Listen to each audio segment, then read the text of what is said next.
Never run out of battery again with the INIU portable charger, the slimmest 10,000 mAh power bank that keeps your devices charged on the go.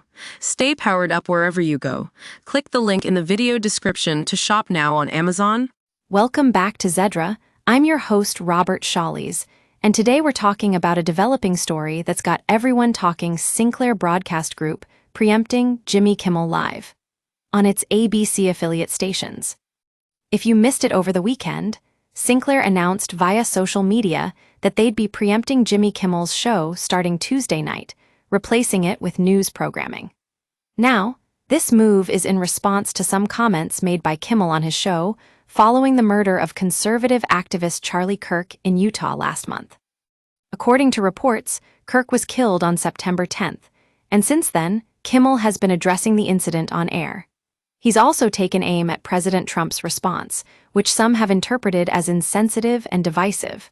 Now, Sinclair is saying that they won't lift the suspension of Jimmy Kimmel Live until formal discussions are held with ABC about professionalism and accountability. But here's the interesting part. This isn't just Sinclair. Nexstar Media, another major TV station owner, has also refused to air Jimmy Kimmel Live after his reinstatement from suspension. Both companies seem to be on the same page when it comes to standing up for their values of free speech and professionalism.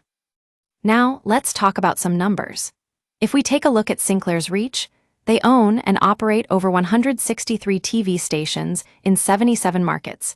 That's nearly 40% of U.S. households. And with Nexstar being another major player, it looks like we've got a full-fledged media, company-wide effort to challenge ABC's commitment to these values. The situation is also taking on some interesting political dimensions. President Trump, for example, took to social media to celebrate ABC for finally taking action against Kimmel. But what's really striking here is the response from politicians like Ted Cruz and Mitch McConnell. Both Republicans have spoken out in support of Kimmel's right to free speech. And then there are people like G. Mario Fernandez, chair of the Humboldt County Democratic Central Committee, who see this as part of a broader effort by conservatives to silence critics and stifle dissenting voices. But others, like Susan Moxon, chairwoman of the Humboldt County Republicans, disagree. They believe that free speech is protected under the First Amendment.